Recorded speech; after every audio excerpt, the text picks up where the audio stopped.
ายดีน้องๆหมู่เพื่อนที่ฮักแพงและท่านผู้ชมที่เคารพและนับถือทุกท่านดีๆต้อนรับเข้าสู่รายการวัยสดใสซึ่งรายการของพวกเขาจะได้นำเสนอเกี่ยวกับภาพสื่อการเรียนการสอนบรรดากิจกรรมต่างๆของบรรดาน้องๆนักเรียนและก็ศิลปะซึ่งรายการของพวกเขาในอาทิตย์นี้ก็แมนจะได้นำเสนอบรรยากาศการเปิดโรงเรียนตัวแบบคุณภาพและผลงานที่พ้นเด่นของโรงเรียน KNC ซึ่งจะมีบรรยากาศคือแนวใดนั้นไปติดตามรับชมได้เลย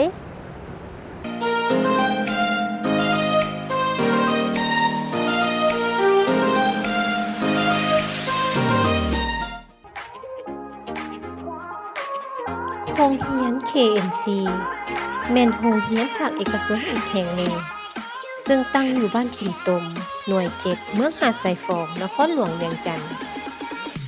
ได้เปิดการเรียนการสอนเป็นศุกร์เรียนทำอิฐในชั้นเลี้ยงเด็กอนุบาลและประถมสมบูรณ์ในวันที่2เดือนกันยาปี 2019 ได้ขยายชั้นเรียนต่อชั้นมัธยมในปี 2020และสืบต่อขยายเป็นโรงเรียนเลี้ยงเด็กอนุบาลประถมมัธยมสมบูรณ์ในปี 2021 จนถึงปัจจุบันโรงเรียน KNC แม่นนำใช้หลักสูตรการเรียนการสอนตามหลักสูตรที่กระทรวงศึกษาธิการและกีฬาได้วางออกรับประกันการสอนให้ได้ตาม3ลักษณะ5หลักมูลของห้องการศึกษาแห่งชาติเน้นการเรียนการสอนโดยเอาผู้เรียนเป็นใจกลางอิงใส่เจตนาเวียกของผู้บริหารและแผนพัฒนาการศึกษาของแผนกศึกษาธิการและกีฬานครหลวงเวียงจันทน์นอกนั้นโรงเรียนยังได้มีวิชาเสริมเช่นภาษาอังกฤษภาษาจีนคอมพิวเตอร์และหลักสูตรคณิตติดดาวที่นำใช้นับตั้งแต่ขั้นอนุบาล3จนถึงขั้นป .5 ด้านการจัดตั้งปฏิบัติโครงการสร้างโรงเรียนตัวแบบคุณภาพชั้นมัธยมโรงเรียน KNC สามารถบรรลุผ่านตามเกณฑ์การประเมินทั้ง6ด้าน45ตัวชี้วัดที่ได้กำหนดไว้ก็คือด้านผู้เรียนด้านการเรียนการสอนด้านสภาพแวดล้อมด้านอุปกรณ์การเรียนการสอนการบริหารคุ้มครองและการมีส่วนร่วมของชุมชนผลงานของโรงเรียนได้ใบย่องย่อจากภาคส่วนต่างๆทั้งหมด41ใบและ45ขันรางวัลผลงานพ้นเด่นของนักเรียนสอบเสียงจบสั้นญาติได้ใบประกาศแดงม.4 และม.7 ทั้งหมดรวม11ใบน้องชื่อว่าท้าวโชคมีไซจันทสมบัติเรียนอยู่ห้องม.6 ที่โรงเรียน KNC โรงเรียนของพวกเราได้เปิดพิธีโรงเรียนโตแบบคุณภาพชั้นมัธยมโดยน้องได้มีส่วนร่วมในการสร้างและก็เขียนและก็แต้มสิ่งที่มาโชว์ให้ลูกโรงเรียนได้เห็นว่าโรงเรียนของน้องนั้นก็มีความสามารถที่โดดเด่นบ่แพ้ไผคือกันอันนี้แม่นบูธภาษาลาวโดยส่วนตัวน้องแล้วแม่นเป็นคนที่สนใจทางด้านภาษาลาววรรณคดีและก็มีทักษะในการแต้มรูปอยู่พอประมาณน้องก็เลยได้สร้างสรรค์และก็เขียนบทเรื่องที่เป็นเกี่ยวกับเรื่องราวของวรรณคดีลาวตัวอย่างแม่นเรื่องของสังสินไซน้องและหมู่เพื่อนได้มีแรงบันดาลใจในการแต้มเรื่องสังสินไซขึ้นมาเพื่อให้เห็นว่าวรรณคดีลาวก็บ่แพ้ชาติใดรูปภาพนี้มันน้องได้แต้มเองแม่นแล้วน้องและกับหมู่เพื่อนได้ร่วมใจกันแต้มขึ้นมาโดยใช้สีที่เป็นสีไม้แต้มด้วยมือโดยเฉพาะเลยสิ่งประดิษฐ์นี้แม่นการออกไอเดียจากครูอาจารย์โรงเรียน KNC และก็น้องๆโรงเรียน KNC ที่ได้แรงบันดาลใจมาจากเครื่องจักสานในบู่ฮานน้องรู้สึกดีใจและกับภูมิใจหลายกว่าที่จะได้โรงเรียนโตแบบคุณภาพมันก็บ่ได้ง่ายเลยพวกน้องต้องได้สร้างสรรค์ผลงานและก็ฝึกฝนหล่อหลอมตนเองมาหลายปีจึงได้เป็นโรงเรียนโตแบบคุณภาพสั้นมัธยมโดยตัวน้องเองมีความรู้สึกว่ามันเป็นงานที่สำคัญอีกงานหนึ่งซึ่งมื้อนี้โรงเรียนของพวกเขาได้เปิดพิธีโรงเรียนตัวแบบคุณภาพส่วนตัวน้องแมนได้ร่วมการจัดบูธสำหรับบูธคณิตศาสตร์ได้มีการประดิษฐ์เครื่องคณิตศาสตร์เป็นพวกรูปเลขาคณิตและเครื่องประกอบ ประกอบเลขาคณิตเขียนสูตรคิดรายต่างๆขึ้นมาคณิตศาสตร์เป็นวิชาที่น้องได้ถือคัดเลือกให้เป็นนักเรียนเก่งตั้งแต่ชั้นป .5 จนตอนนี้น้องก็ได้มาเป็นนักเรียนเก่งทั้งชั้นม .4 และก็ม .7 สำหรับตัวน้องแมนได้มีการเข้าร่วมการแข่งขันต่างๆเพราะว่าจะเป็นศิลปะการร้องเพลงการฟ้อนการขับรำหรือว่าเสียงนักเรียนเก่งด้านกีฬาน้องก็เข้าร่วมกันรู้สึกดีใจและก็ภาคภูมิใจที่โรงเรียนเราได้รับโรงเรียนตัวแบบคุณภาพด้านศิลปะได้เข้าร่วมแข่งขันศิลปะวรรณคดีทั่วเมืองหาดทรายโฟงในแต่ละรายการในสุกเฮียนที่ผ่านมาด้านการกีฬาสามารถแข่งขันกีฬาประเภทต่างๆในคันเมืองหาดทรายโฟงโดยรวมแล้วโรงเรียน KNC นับตั้งแต่สร้างตั้งโรงเรียนผ่านมาแม้นสามารถบรรลุตามจุดประสงค์คาดหมายพนักงานครูอาจารย์ก็มีความสามัคคีเอาใจใส่จัดตั้งปฏิบัติหน้าที่เวียกงานอย่างตั้งหน้าสิ่งสำคัญต้นตอแม่นได้รับการสนับสนุนนำพาซี่นำอย่างใกล้ชิดจากแผนกศึกษาธิการและกีฬานครหลวงคณะพักคณะนำของเมืองหาดทรายฟองโดยเฉพาะห้องการศึกษาธิการและกีฬาเมืองหาดทรายฟองที่ยามใดก็ได้ใกล้ชิดติดแทบได้รับการสุขนุ่งส่งเสริมจากห้องการปกครองบ้านถิ่นตมพร้อมด้วยพ่อแม่ผู้ปกครองนักเรียนที่ได้เอาใจใส่ให้ความร่วมมือในทุกๆด้านท่านผู้ชมสำหรับโรงเรียน KNC ที่ได้เป็นโรงเรียนตัวแบบคุณภาพและมีผลงานที่พ้นเด่นในครั้งนี้ท่านนางทิพย์พรแก้วหนูจันทร์ผู้อำนวยการโรงเรียนก็ได้ให้สัมภาษณ์กับทางรายการของพวกเราว่าเจ้ามื้อนี้ทางโรงเรียนเฮาได้จัดตั้งพิธีเปิดป้ายโรงเรียนตัวแบบคุณภาพชั้นมัธยมศึกษาของนครหลวงเวียงจันทร์ก่อนที่โรงเรียนเฮาสิได้โรงเรียนตัวแบบคุณภาพของนครหลวงเวียงจันทร์ก็คือชั้นมัธยมของพวกเฮาเนาะพวกเฮาต้องได้ผ่านเกณฑ์มาตรฐานก็คือ6ด้านและก็45ตัว4วัดบ่ว่าสิเป็นด้านการเรียนการสอนด้านอุปกรณ์ต่างๆด้านสภาพแวดล้อมหรือว่าด้านการมีความส่วนร่วมของชุมชนและก็ด้านบริหารคุ้มครองของผู้อำนวยการโรงเรียน KNC ของพวกเฮาสร้างตั้งขึ้นทำอิฐในปี 2019 จนมาฮอดปัจจุบันและพวกเขาก็มีนักเรียนเพิ่มขึ้นในทุกๆปีปัจจุบันมีนักเรียน 1,300 กว่าน้องเจ้าเขาก็มีบุคลิกทั้งหลายด้านบ่ว่าจะเป็นด้านการเรียนการสอนแล้วก็ด้านกีฬาด้านศิลปะที่ว่าพวกเขาก็สร้างผลสำเร็จมาให้โรงเรียนของพวกเขาได้หลายๆด้านเจ้าถ้าในการวัดคุณภาพของด้านการศึกษาของนักเรียนเนาะเขาก็เห็นได้ถึงเวลานักเรียนสอบเสียงบ่ว่าจะเป็นจบสั้นหรือว่าสอบเสียงนักเรียนเก่งน้องนักเรียนของพวกเขาก็สามารถสร้างผลงานได้ที่ผ่านมาก็สามารถสอบเสียงติดนักเรียนเก่งบ่ว่าจะเป็นป .5 ม .4 และม .7 สามารถติดขั้นเมืองหาดทรายฟองน้องนักเรียนสอบเสียงจบสั้นม .7 จบสั้นม .4 ก็สามารถติดแบบประกาศแดงเจ้าแมนด้านกีฬาและด้านศิลปะพวกเขาก็ได้มีการฝึกซ้อมโดยเฉพาะครูอาจารย์น้องนักเรียนก็ได้เอาใจใส่สามัคคีพร้อมแรงพร้อมใจการฝึกซ้อมและก็นอกจากนั้นก็ยังมีผู้ปกครองน้องนักเรียนที่ก็ได้เอื้ออำนวยและก็มีส่วนร่วมต่อน้องๆนักเรียนและก็โรงเรียนของพวกเขาเจ้าข้าพเจ้าเองในนามผู้อำนวยการโรงเรียน KNC มื้อนี้ก็รู้สึกดีใจและก็ภูมิใจเป็นอย่างยิ่งก็ถือว่าเป็นภาคภูมิใจที่พวกเขาได้เป็นโรงเรียนตัวแบบคุณภาพของนครหลวงเวียงจันทร์ก็อยากฝากถึงน้องๆนักเรียนทุกๆคนก็ตั้งใจทำเรียนและก็ให้เป็นคนดีคนเก่งเพื่อพัฒนาบุคลากรทางการศึกษา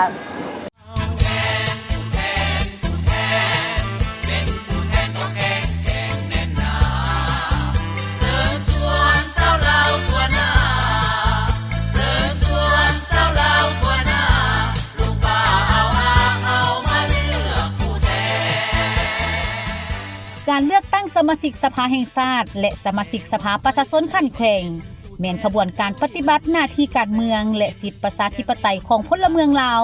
ในการเลือกตั้งเอาบุคคลที่มีมาตรฐานเงื่อนไขครบถ้วนเข้าในสภาแห่งชาติและสภาประชาชนขั้นแข่งเพื่อเป็นตัวแทนแห่งสิทธิอำนาจของประชาชนลาวบรรดาเผ่า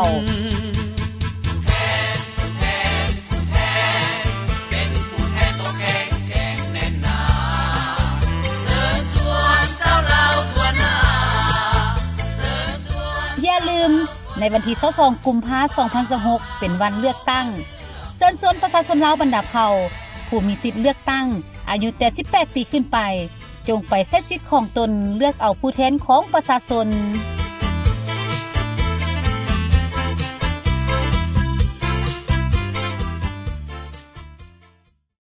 เสียงวันโน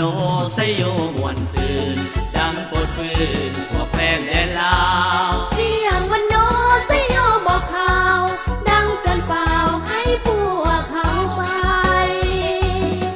ขอเชิญชวนพลเมืองลาวผู้ที่มีสิทธิ์เลือกตั้งจงพร้อมใจกันออกมาใช้สิทธิ์ปอนบัตรเลือกตั้งเอาสมาชิกสภาแห่งชาติสุดที่10และสมาชิกสภาประชาชนขั้นแขวงสุดที่5ในวันที่22กุมภาพันธ์2026นี้เสียงดนตรีมโหรีดังก้องเตือนเป่าห้องพี่น้องเฮาสนอย่านอนหลับทับสิทธิ์ของตนอย่านอนหลับทับสิทธิ์ของตนชาวลาวทุกคนจงไปเลือกผู้แทนเสียงวันโนไซโย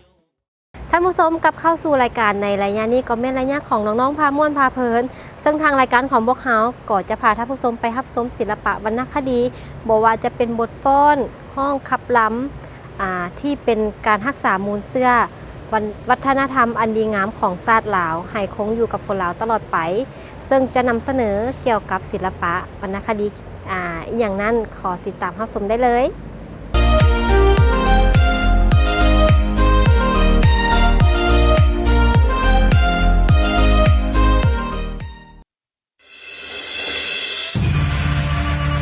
สีอันว่าดวงขวัญแก้วมิงแก่นแม่นวิญญาพิธีโดนมีมา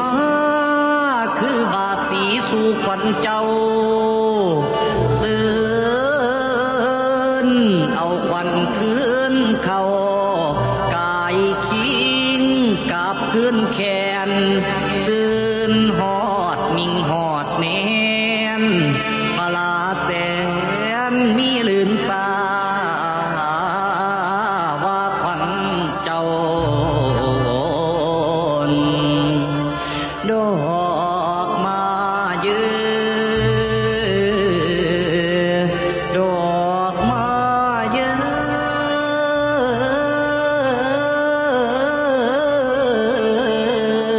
โอ้โอ้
ท่านเอ๋ยแสงสะอ่อนแท้ดินแดนหนาวเผาอาคางามแท้หนักหน้าเศร้าอาคาปลูกซาลีแสนอุดมพันนี้เพิ่มทวีเป็นสินค้าพัฒนาสาวภูดอยเพื่อประดับซี่เอยองส้มซื้อกองดินแดนพงสาลีแดนงามพี่น้องเอ๋ย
เหมือนพื้นป่างข่าวกี้แดนดินนิ่งสีวิไลแคว้นเสียงขวงเฮาได้ตั้งเป็นราชธานีอันว่าเมืองคูนนั้นเมืองหลวงที่เก่าแก่มีนับแต่พระพุทธรูปเจดีย์งามตั้งสง่า2,000 ป่าย500ยังเหลือหอยหูให้ ตามเตื้นภูฝากไว้ทงไหไงลือสาน้ำวามรดกโลกนี้มีไว้ให้กล่าวขานแสนสะอ่อนผลงานแดนเอกอ้างนครลาดเมืองพวนทานเอ่ย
ท่านผู้ชมรายการของพวกเราดำเนินมาฮอดนี้ก็แม่นใกล้เวลาจะหมดลงแล้วทีละวันพร้อมด้วยทีมงานรายการไว้สดใสต้องขอลาท่านผู้ชมไปก่อนพบกันได้ใหม่ในโอกาสหน้าสำหรับมื้อนี้สบายดี